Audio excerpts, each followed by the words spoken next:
Boa tarde, meu amigo, minha amiga, tudo bem? Hoje nós vamos fazer mais uma reflexão bíblica. Hoje nós vamos falar a respeito do justo e do incrédulo. O tema da nossa reflexão de hoje chama-se Mentalidades em Conflito. Na palavra de Deus tem dois textos preciosos. Em Abacuque, capítulo 2, versículo 4, diz que o justo viverá da fé. E semelhante a esse texto, nós temos a Hebreus, capítulo 10, versículo 38, que diz: O meu justo viverá da fé. Se ele retroceder, a minha alma não tem prazer nele. Então aqui nós já temos a característica do justo aos olhos de Deus. É aquele que vive da fé.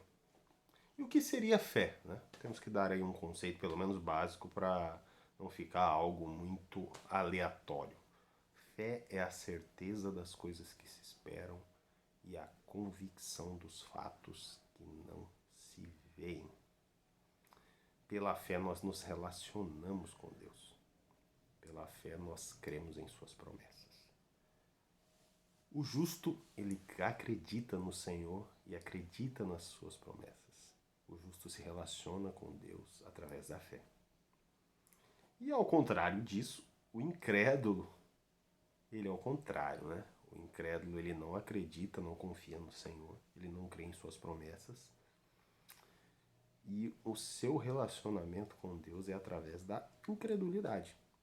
Até porque o incrédulo, ele acredita em si mesmo. E um texto que fala muito bem sobre isso, nós temos lá em Números capítulo 13 e Números capítulo 14, que é um episódio marcante da história de Israel, que Deus prometeu para a nação de Israel, através dos patriarcas, prometeu a Abraão, prometeu a Isaac, prometeu a Jacó. Prometeu a Jacó, mudou o nome de Jacó para Israel, e através dos filhos de Jacó, ou Israel, temos as 12 tribos da nação judaica. E aqui nesse contexto de Números capítulo 13, mais propriamente, é o momento que eles estão ali para espiar a terra, trazer um relatório para Moisés, que foi o libertador que Deus concedeu para eles, que os tirou do Egito, para que eles pudessem ali adentrar a terra prometida com um relatório a respeito de como era a terra. Em outras palavras, vamos ver mesmo se a terra que Deus prometeu é tudo isso que ele falou, né?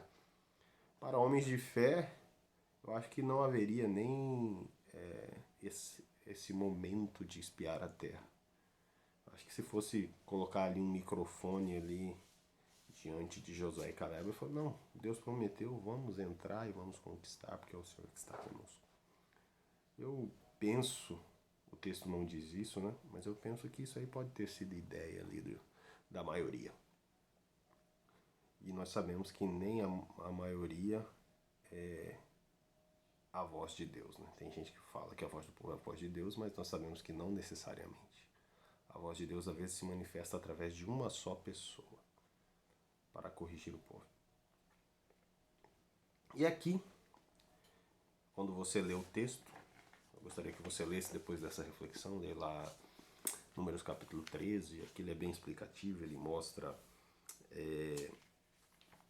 o nome de cada espia que foi escolhido, né, para essa nobre tarefa. E depois Moisés explica para eles, depois aqui, nos próximos versículos, o que eles precisam fazer, o relatório da terra. E aqui lá pro final ali do capítulo, do versículo 23 em diante, é que eles constatam que a terra realmente é muito boa. Até chamam uma certa localidade lá de Vale de Escol, porque 2 homens tinham que carregar um cacho de uva de tão grandes que eram as uvas. E eles voltaram no versículo 25 para trazer o relatório. E chegaram diante de Moisés e da congregação e mostraram ali o fruto da terra. No versículo 27 é que eles veem e falam, olha, a terra é muito boa, realmente, emana leite e mel, como o Senhor falou. No versículo 28, eles falam, não, mas a terra, apesar de ser boa, tem muitos gigantes lá, né? Cidades fortes, cidades fortificadas, filhos de Anak. Aí eles falam os povos que estão lá, né? Os amalequitas, os heteus, jebuseus, amorreus que habitam na montanha, os cananeus que habitam no mar e pela margem do Jordão.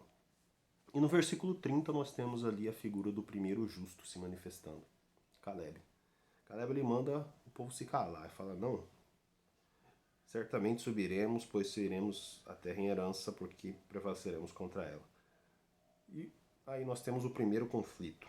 Não poderemos subir contra ela porque o povo é mais forte que nós.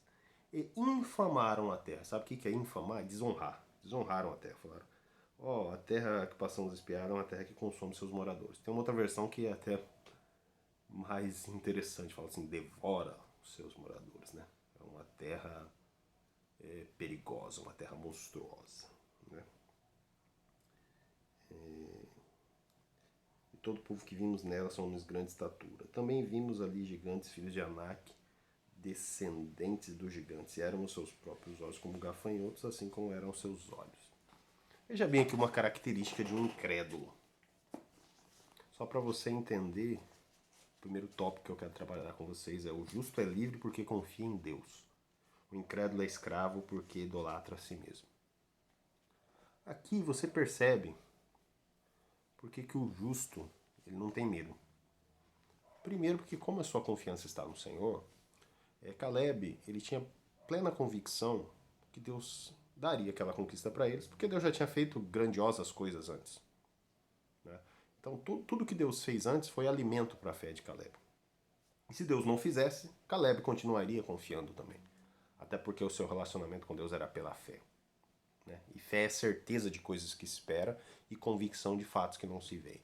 Então, para se ter fé, não precisa ver, precisa ter convicção, certo?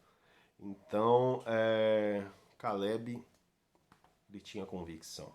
Então, ele não, para ele, se Deus abrisse o mar, deixasse de abrir o mar, desse pão para eles comerem no deserto, desse carne, qual forma fosse, para ele continuaria sendo Deus, o soberano que faria as coisas. Porque Caleb sabia que Deus prometia e cumpria. Então, quanto ao caráter de Deus, Caleb não tinha dúvidas.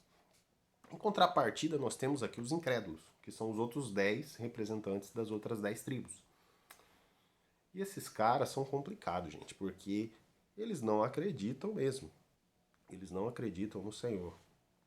E. Desculpa, gente. Eles não acreditam no Senhor. E eles acreditam em si mesmos. Esse que é o problema deles. Você vê no texto, eles acreditam em si mesmos.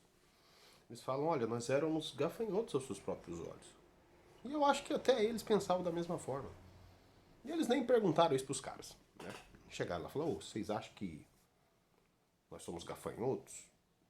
O que vocês acham de nós? Eles nem chegaram a conversar com os cidadãos lá, né, em questão. Então, aquilo ali era uma coisa que estava na mente deles, na mentalidade deles, uma mentalidade de escravo. Quando nós pensamos só em nós mesmos, nas nossas limitações, na nossa força do braço, nós somos limitados.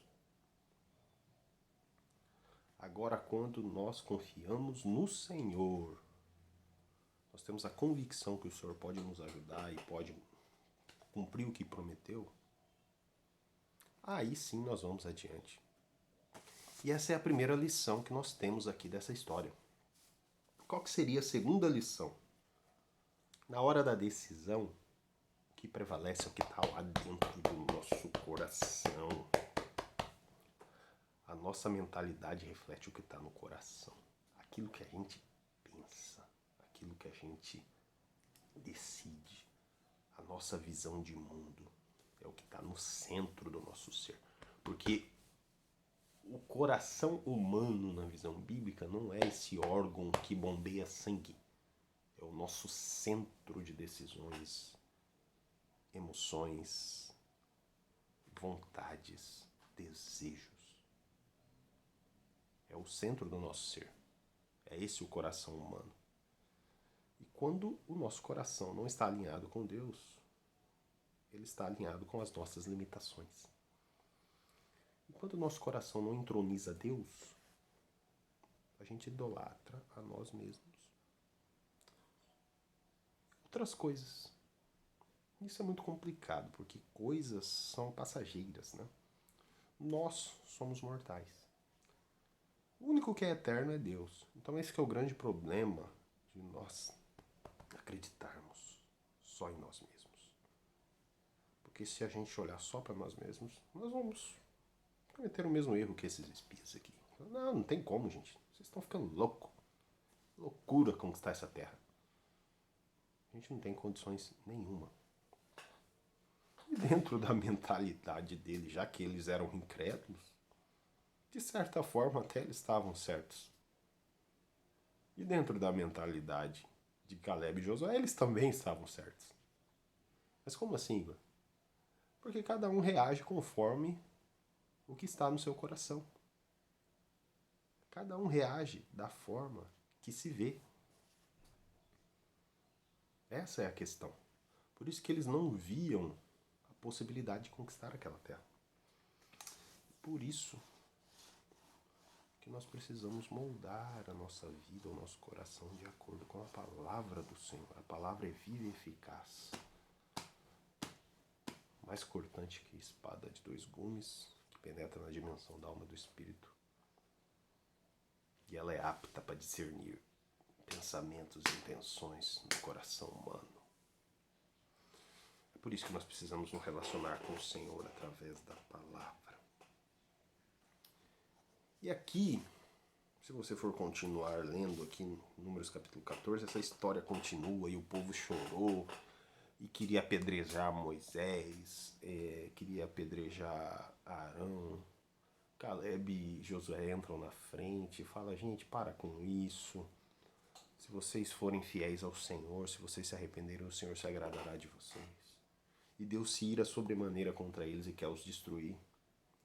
E Josué, Caleb, Moisés e Arão estavam numa situação tão difícil ali que eles tinham que tentar convencer o povo e tinham que interceder para que Deus não os destruísse. Olha que situação que a incredulidade leva as pessoas. Que situação. Que situação. E o terceiro tópico, e o último que eu queria comentar, refletir, é que o justo ele é poupado por Deus e recebe a promessa. O justo ele é poupado porque ele acredita que Deus vai fazer e por isso Deus faz. Deus preserva ele para que ele desfrute da promessa. O incrédulo morre no deserto porque Deus não abençoa quem confia em si mesmo. Se você ler aqui em Números capítulo 14, você vai ver que Deus falou assim, olha, eu ouvi a intercessão sua, Moisés, eu não vou encostar a mão neles agora. Mas eles não vão entrar na terra prometida. Só a geração de Josué e Caleb, que confiaram em mim, a geração deles vai entrar, todos eles. Agora só os filhos desses incrédulos aí, ó, de 20 anos para baixo, eles vão entrar, vou ser misericordioso com eles. Lá vão ficar girando no deserto aí mais 40 anos. Não querem terra prometida? Então vão ficar no deserto. Olha como é problemático a gente não se alinhar com a vontade de Deus. Se a gente ficar fazendo as coisas do nosso jeito, ó, o problema só aumenta. A gente fica só no deserto, ó, passando frio no deserto, passando calor no deserto, frio, calor no deserto, frio, calor no deserto. Eu vou falar um negócio pra vocês, gente. Comer pão e carne no deserto deve ter enjoado mesmo. Mas só que eles enjoaram, sabe por que eles enjoaram? Porque eles desejaram a comida do Egito. Não tinha como mais voltar para o Egito. E o maná no deserto era algo temporário. O deserto não era para ser mais 40 anos. O deserto era só para ser até aquele momento. Eles não iam precisar comer pão e carne no deserto. Eles iam entrar para a terra que mana leite e mel. Eles iam comer frutas de todo tipo. Eles iam criar os animais que eles quisessem e viver de acordo com a vontade do Senhor. Então esse é o perigo. Esse é o perigo de viver longe da vontade do Senhor. Esse é o perigo. Nós somos poupados se nós vivermos de acordo com a vontade de Deus. Nós somos preservados se nós vivermos de acordo com a vontade de Deus. Tudo bem? Essa foi a reflexão de hoje. Desejo a todos um ótimo fim de tarde. Que Deus nos abençoe. Se você foi edificado por essa mensagem, não esquece de curtir, compartilha com as pessoas que estão do seu lado. E não se esqueça de que o Senhor é o nosso pastor. E Ele nunca vai deixar faltar nada para você. Mas lembre-se de outra coisa. Não faça as coisas do seu jeito. Não idolatre assim mesmo. Alinhe-se com a vontade do Senhor. Agrada-te do Senhor e Ele satisfará os desejos do seu coração. Tudo bem? Que Deus nos abençoe. Boa tarde.